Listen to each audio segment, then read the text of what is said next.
Welcome to the Provost podcast at Siena Heights University, your source for academic highlights, faculty and student spotlights, and the news from around campus. Join Dr. Gina Rossetti and her guests as they explore the stories that make Siena Heights a community of excellence and growth. Today we have Faith Brenniger in the studio. Faith is the student government historian. She's a junior studying communications, law, and politics. Siena Heights University has been around for over 100 years, but did you know it wasn't always Siena Heights? The story of Siena Heights begins just post-Civil War with a group of Dominican sisters led by Mother Camila traveling from out east to Adrian, Michigan, where they settled. Responding to the needs of the community, they started a small hospital to care for the railroad workers and others in need. After the railroad was complete, Mother Camila and her fellow Adrian Dominican sisters started a boarding school for girls called St. Joseph Academy. The first graduating class was in 1899. The sisters, once again being responsive to the needs of the community, recognized the need for teachers. So, in conjunction with the need for teachers and the need for these young women to continue their education, it was then the inception of St. Joseph College. Opening their doors in 1919, the college focused initially on producing teachers and administrators for Catholic schools. To better distinguish between the academy and the college was renamed Siena Heights College in 1939. The institution began expanding undergraduate programs and added graduate degrees.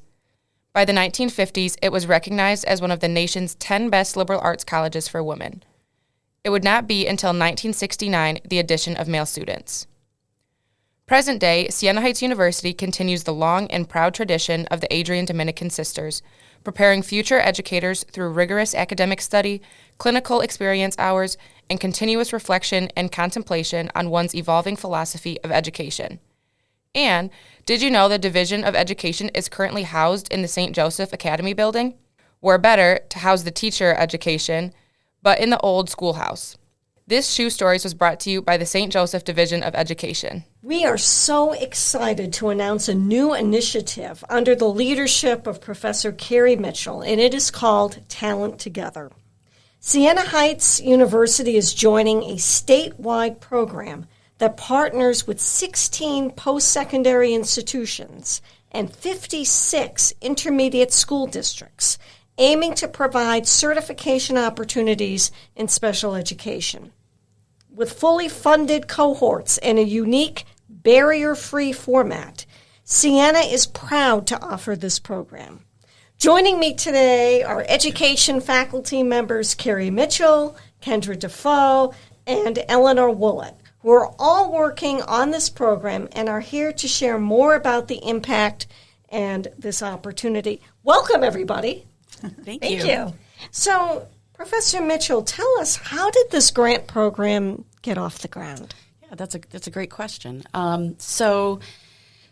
Michigan is certainly not alone with this in this issue, but statewide we have massive teacher shortages in many areas. I know you mentioned special ed in particular, as well as even our science and math areas we're in great need of. So to help combat the shortage, the ISDs pulled together. They were the ones that really got this going, and was able to get a massive grant to not just it's not just getting individuals into the teaching field, but it is also, as you mentioned, providing opportunities for students that may not be able to, whether they're eliminating barriers is really, and so one of the neat things about this particular initiative is that the students, most are non-traditional, but not all of them, and they partner with Talent Together helps set up that individual to be working in a local school district or an ISD. Yes. And it has to be agreed upon by all parties. Mm-hmm. And most of them are working in the position as like a para or assistant, teacher assistant, that type of thing. And then and they will stay there. The district commits to this, and they will stay there throughout their 4 years, or however long the program takes. And during their what the grant refers to as their apprenticeship year, which is what we would call like our student teaching year, exactly. They get paid by the district. Districts are paying differently. A lot of them are doing like 80% of what maybe a first or second year teacher. So it's allowing that opportunity as well. And then then the districts will guarantee them a job as well. That is fantastic. So it's a win-win. And I see a number of barriers coming down, certainly in terms of the students we will educate in terms of the certification, but also, and even more importantly, the students whom they will educate.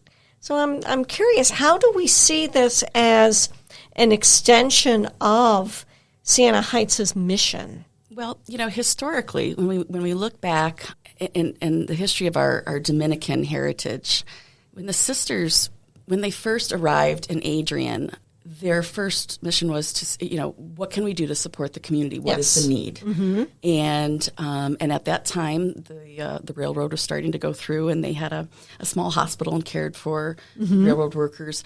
And then once the railroad was done and other missions that they had, they looked next into the community and what do we need next? Right. What is the next? What can we support? And what they realized was that they needed teachers. Yes. And so I feel like this initiative that we're doing, and Siena's in particular is doing this with special education in the area of cognitive impairment. Mm-hmm. But I feel like we are answering, much in the same way of our mission and our heritage, we're answering a need that is not just in our local community, but statewide. Special ed teachers have been, I think we've been in shortage since probably 1975, since the true start of what we know as special education, but we're answering a need. Right.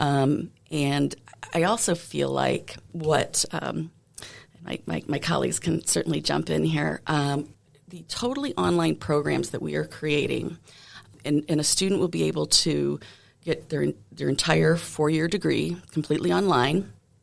And what we are doing is, as we are answering this need, we are bringing our practitioner, our hands-on approach, even to online learning, and that need that we'll still have for human interaction, right? We're teachers because we go in the business of human beings, and so we're very much bringing that into our course designs. I was just thinking last night, I teach an online course, Math 142, which is asynchronous, and it is a very different vibe, if you want to say, compared to a face-to-face class. However, I was answering a discussion board last night on one of my other courses, and I realized this little camera icon down there at the bottom.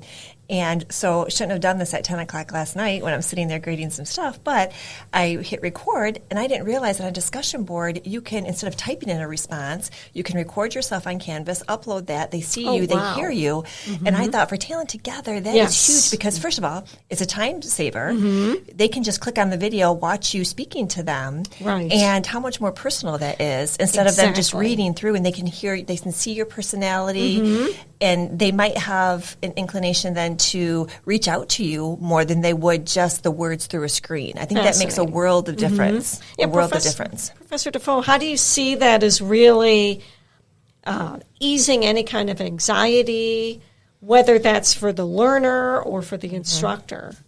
Well, I think when you add a face to the curriculum, them seeing your character and how much you really do care and want them to be successful. Yes. We're not just 3 professors who are creating material that are linked to outside forces or outside sources and true or false questions or content that is yes or no. We want the best for them. We don't just want them from a year or 2. And even at the end of the program, we want them to be good educators. Yes. That's at the whole heart and soul of it, is that you want them to be good at what they do when they're done. Right. And that's the goal. So I feel like if you can add your personal touch to some of those things through all this whole new world of media and what you can do with them, it really can make a difference. It's going to make a big difference. And I'm hoping these are for people who are in this situation, but man, what a great opportunity for Siena Heights as well. If you can get some of these people out there who are like, they had this really good program through Siena. Exactly. What do you think? And it kind of, snowballs from there. I mean, great opportunity for everyone. Absolutely. I'm thinking about how when we do these things with the students in the classroom, if they're reading, if we're modeling and those things, ordinarily here on ground, they have to go out in the field into their classrooms, and they can't do it right away. It's not right there. But with this, they can go right back to their classrooms and practice the different things that we're talking about and that they're learning. So I think that's a big plus. And the professionalizing, Professor Wollett, is happening immediately. What do you think the impact will be on the students in the cohorts? Well, right away, it's not just as Dr. Wollett had said, it's they're immediately implementing these skills that they're learning, but they're also jumping in on 2 feet with the expectations that we have for professional dispositions, and interactions with colleagues and with parents right away. In fact, Dr.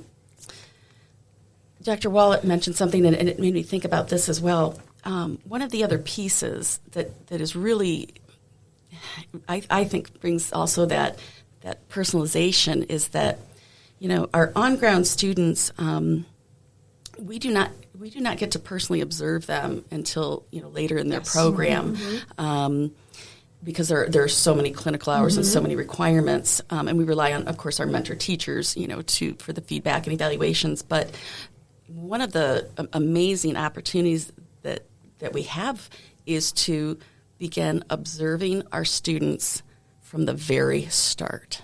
And we'll be able to zoom in. We'll be able to, in real time, provide feedback, and that's very exciting for us to literally be able to gauge and monitor that growth firsthand, all the way through their program. And along those lines, how do we see that changing our own pedagogy?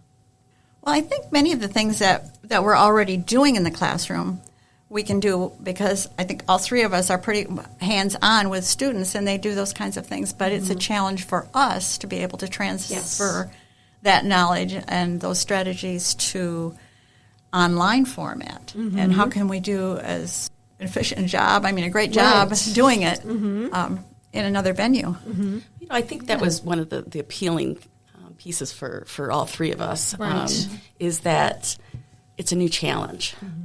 If someone would have, asked or said to me 20 years ago, thinking about teaching a methods course or a diagnostic assessment course totally online, I would have been like, no, those you couldn't do. But we're at a point that I think we're excited about the challenge and the creativity that we can bring to it. I think it's made me a better teacher face-to-face because my background is secondary math. It's not PK6 math methods. And so figuring out how to do this online, I know the standards for PK6 better than I do for my Algebra 1 and Algebra 2 that I taught for 25 years. Right. How they figure out how to do some of the things. I'm not the expert in the field, but I have looked for a lot of resources out there, which has made me, I think, better in the classroom now as a teacher. So I think that's been a huge advantage for myself.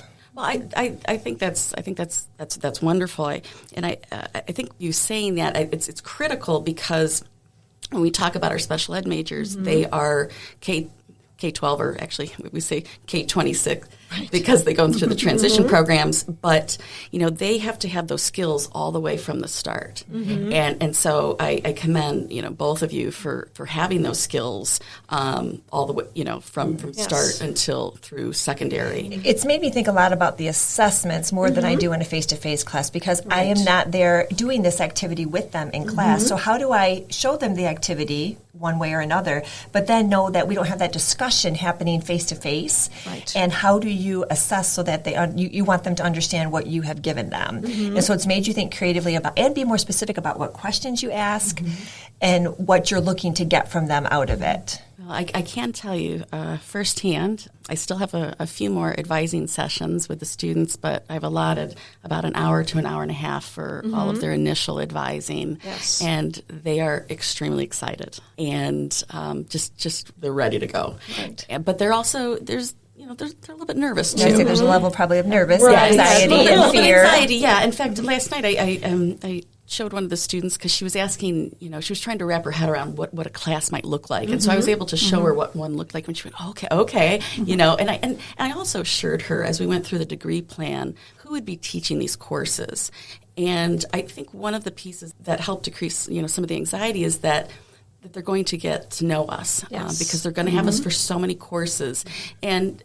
also assuring them that even although it's asynchronous, there's still going to be a lot of interaction with us and Zoom interaction because the first time they meet us should not be at commencement. Right, exactly. So the other piece to that I'd like to mention is that some students are very they're very successful on their own, and and timing for them is going to be difficult. So when we might be available, they might not be available. So I think it's really important to come back to just letting them know that we're here for them to be successful, and if they need us, please don't hesitate to reach out. All of those things that's what we want the most out of this. How and where and what and when you want to make this happen for you, you need to do that, what works best for you and your family or whatever situation you may be in. They're all over the state of Michigan. They all have different scenarios, but we have to really be just really think about the importance of letting them know we're just not a person on the other side of that screen, that we're here to make sure that we follow through and we're going to make this happen. And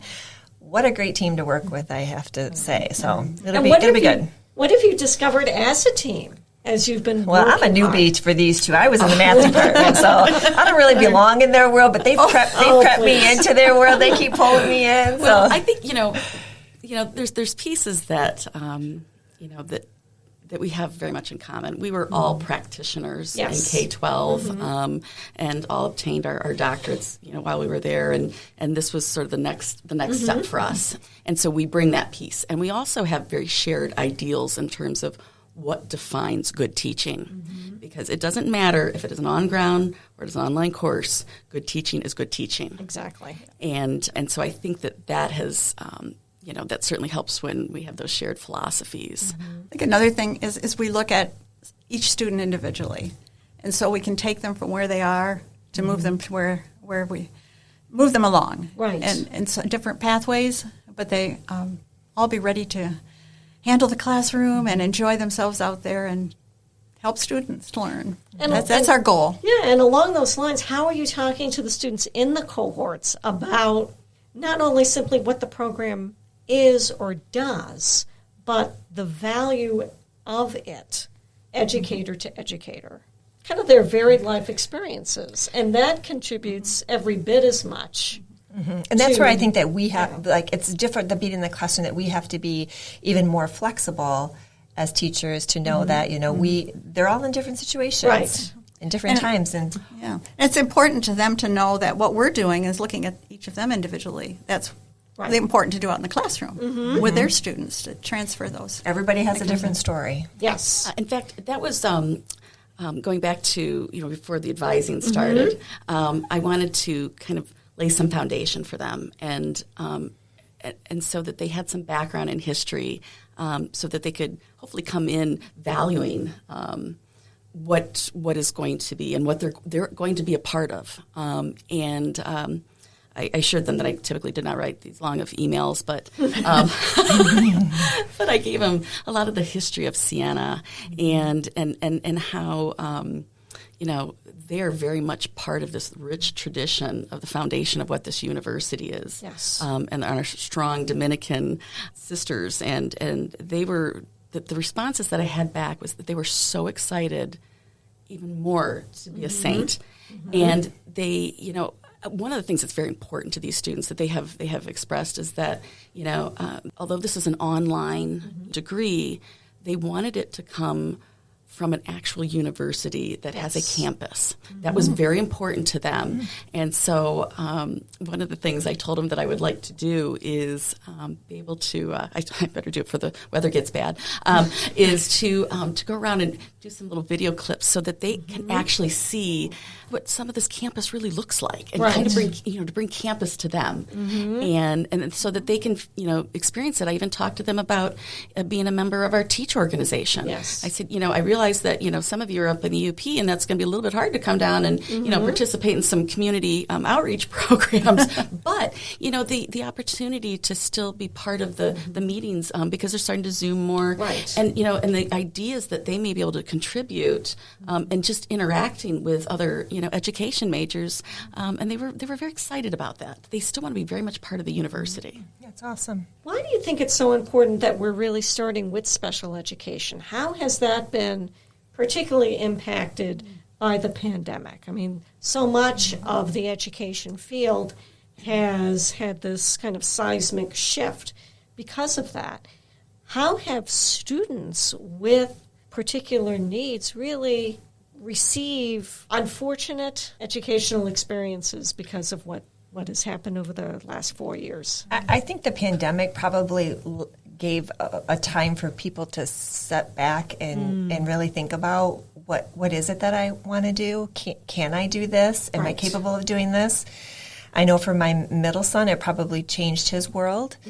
The pandemic gave him a chance to watch a lot of YouTube videos and figure out how to change motors in cars. And that never would have happened had he been in school playing sports for the last part of his sophomore year. And I think for those reasons, even in terms of time, giving people time to think about what their plan was and what they want to do. And so if college maybe wasn't their plan at the time, and then maybe somehow that led them into a classroom where now they're maybe thinking, I can do this, and then this Talent Together grant gives them the opportunity to financially make it work for them, that's probably a huge piece. Some people can't afford a university, anywhere. So this really just gives them an opportunity to achieve something that they wouldn't have been able to do otherwise. And maybe they didn't figure it out when they were a senior in high school or a year beyond that. They needed a little bit extra time to figure those things out for those students. And now they're like, this is what I want to do. And that's the other beauty of this is that because a lot of them are already working in the schools as teaching assistants, and those that aren't, they will be placed in a district near them. But they're coming in absolutely knowing what they want and what they're getting into. They already have some experience. They know. It's not like a student who's coming as a freshman here at Siena thinking, I want to be a teacher. And then after like a few semesters, you're like, oh, I'm not sure about that, after they've done some clinical hours. But these are more sure. And that they've been in the trenches and they see how challenging it is with also that sense of reward. So if I wanted to join a cohort, what would you say would be a benefit? I think one of the benefits is you have the same cohort you're working with all the way through. Yes. And hopefully they will become stronger and friends as well as colleagues and learners. That's great. I think and they're going to repetitively have us as teachers throughout this program, which I think is helpful, that you already have a relationship developed with them and you feel comfortable asking for their need, asking what they are, answering their questions, working with them. So I think that's a benefit. I love your points because you talk about having students feel comfortable, and one of the pieces as we've been going through the advising is that I have assured them that we are going to establish that safe learning environment online just as we would on ground. Students have to feel comfortable. They have to feel, because if they don't, they're not going to take risks. If they don't take risks, then they're not going to progress. And so I think that is very reassuring to them as well. And that we believe in their ability to learn. That is just bedrock. Right. I think a lot of times, especially I teach the math methods courses, math is always sort of that foreign language to some students. They don't want to be a 5th or 6th grade teacher because they've never been good at math and they can't do that piece of it. And if I can sort of give them the confidence that they have never really had as being a math student, then that's a win, because maybe then they would say, oh, I like that grade level, but math was always the piece that kept me from doing that that part of it. So I'm hoping that maybe I can change their view a little bit if they have them. Like I've got a lot of students who are K1, 1, 2, and it is that math piece that sometimes holds them back of teaching 5th or 6th grade math. So I'm hoping even through online that I can just give them some confidence, some skills that would maybe them think twice about, I think I can do that. I love that point. One of the students had shared with me, I did, I'm transferring in some courses and stuff, and, I just sometimes get a little bit insecure, and I said, not to worry. I said, you're going to find that you're probably going to be more successful in college than you have ever been. Because I said, we're practitioners, and we know how to teach, and we're going to set you up for success. We're not... I assured them that we're never out to get a student, but we're here to support them. Right. And that was reassuring to them, so. And we're starting with special education, but where do you see that this initiative may go? What else can we aim for? Well, I've heard they're in need of secondary math teachers as well. Absolutely. I mean, I don't know why we're in such a need for that area, but so I'm understanding they're in a need for that. And I think once we get our feet wet in this first cohort and see where this is headed, we definitely need some added help to this. I was pulled in for the math, but now I'm teaching 3 ed courses as well. Fantastic. So yeah, I'm excited about that. So I'd be very up for looking into that secondary ed math program. I think it would be really good for, again, the state of Michigan, as well as the subject area that I love. Yes. So I'd love to see some good math teachers come into this program and stay with us for a while. So again, it would just be positive for everybody. You're talking about working together as a team. I couldn't feel more honored to work with the two of these women. They bring to the table an incredible history of being a practitioner, and they were also true experts in their field. Yes. And ditto. And for our listeners, when will the first cohort begin, and what's the sequencing? January will be the first special education CI cohort. It's also this is also an opportunity for graduate students as well. Yes. So you had mentioned a few minutes ago about the tuition being covered. So yes, it does. The undergraduate initial certification is covered 100% tuition and texts and materials, and students are also, or teacher candidates, I should say, are provided $750 a year for things that they might need. Yes. It'll help pay for their certification tests and stuff like that, or whatever the case is. But it's also for graduate students as well. And so maybe a secondary English teacher would like to come back and get a master's degree in cognitive impairment and may qualify for the Talent Together. The only thing that Talent Together will not cover at the graduate level is courses that are not attached to the certification. So when we talk about special education at the graduate level, there's only 2 courses that wouldn't be covered, and they're the thesis courses. So so the graduate students that I have been talking to and advising, they're like, that's totally fine. I can handle 2 students, And these are all working professionals too. So they will also have that totally online program, and they're excited too. They want engaging classes as well. And so there's that seamless connection between Talent Together and our institution. Absolutely. Excellent. Well, I can't think of 3 better people for the cohorted students to learn from than Professors Mitchell, Dafoe, and Wollett. And thank you so much for coming in today. Thank you for having us. Thank you for having us. Appreciate it. Thank you for tuning in to this episode of the Provost Podcast. Be sure to join us next time as we continue to celebrate the accomplishments and the stories of Siena Heights University. Until then, stay competent, purposeful, and ethical saints.